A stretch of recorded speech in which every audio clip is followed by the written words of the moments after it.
Hi hello friends, எல்லோரும் எப்படி இருக்கீங்க? நல்லா இருக்கீங்களா? இன்றைக்கி நம்ம ரெசிபீஸில் சிம்பிள் அண்ட் டேஸ்டியான பொட்டேட்டோ ஃப்ரை தான் எப்படி செய்யணும்னு பார்க்க போகிறோம். ஸோ அதுக்கு முன்னாடி நம்ம சேனலை புதுசாக பார்த்துட்ருக்கவங்க இந்த சேனலை சப்ஸ்கிரைப் பண்ணிடுங்க. மறக்காமல் பக்கத்தில் இருக்க பெல் ஐக்கான் கிளிக் பண்ணி ஆல் ஆப்ஷன் செலக்ட் பண்ணிக்கோங்க. அப்போ தான் நான் போடக்கூடிய வீடியோஸ்லாம் உங்களுக்கு உடனே நோட்டிஃபிகேஷனில் வரும். இப்போ வாங்க நம்ம வீடியோக்குள்ளே போயிடலாம். அடுப்பில் ஒரு ஃபேன் வச்சு தேவையான அளவு எண்ணெய் சேர்த்துக்கலாம்.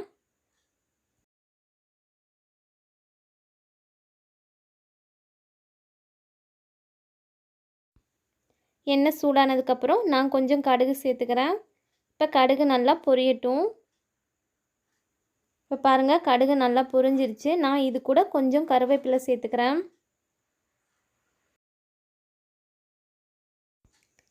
இது கூட நான் ஒரு பெரிய வெங்காயம் எடுத்து பொடிசாக கட் பண்ணி வச்சுருக்கேன். அதை இது கூட சேர்த்து நல்லா வதக்கி விட்டுக்கிறேன்.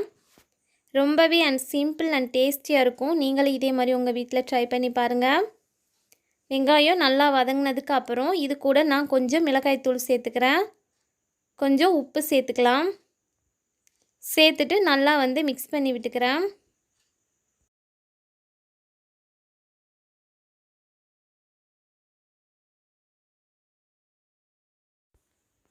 நல்லா மிக்ஸ் பண்ணி விட்டுட்டு இது கூட நான் கொஞ்சம் மஞ்சத்தூள் சேர்த்துக்கிறேன். சேர்த்துட்டு நல்லா மிக்ஸ் பண்ணி விட்டுக்கலாம்.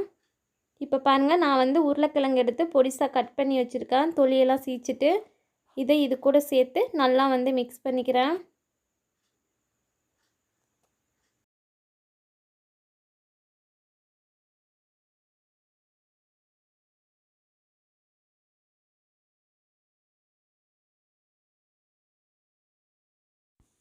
இது வேகிறதுக்கு தண்ணி ரொம்ப சேர்த்துற வேணாம். சும்மா நம்ம கொஞ்சம் சேர்த்தா போதும்.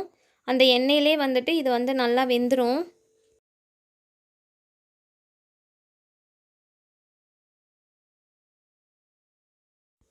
இப்போ பாருங்கள், கிழங்கு நல்லா ஓரளவுக்கு வெந்துருச்சு. நான் இன்னும் கொஞ்சம் நேரம் இதே மாதிரி கிண்டி விட்டுக்கிறேன். நம்ம சேனலை புதுசாக பார்த்துட்ருக்கவங்க இந்த சேனலை சப்ஸ்கிரைப் பண்ணிடுங்க. மறக்காமல் பக்கத்தில் இருக்க பெல் ஐக்கான் கிளிக் பண்ணி ஆல் ஆப்ஷன் செலக்ட் பண்ணிக்கோங்க.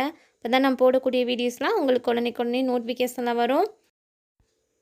ரொம்பவே சிம்பிளாக தான் இருக்கும். நம்ம டக்குனே செஞ்சிடலாம். ஆனால் டேஸ்ட்டு ரொம்பவே சூப்பராக இருக்கும்.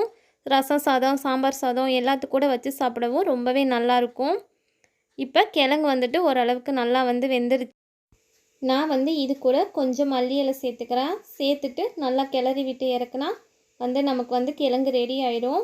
நீங்களும் இதே மாதிரி உங்கள் வீட்டில் ட்ரை பண்ணி பாருங்கள். நான் அடுத்த வீடியோவில் சந்திக்கிறேன். பாய்.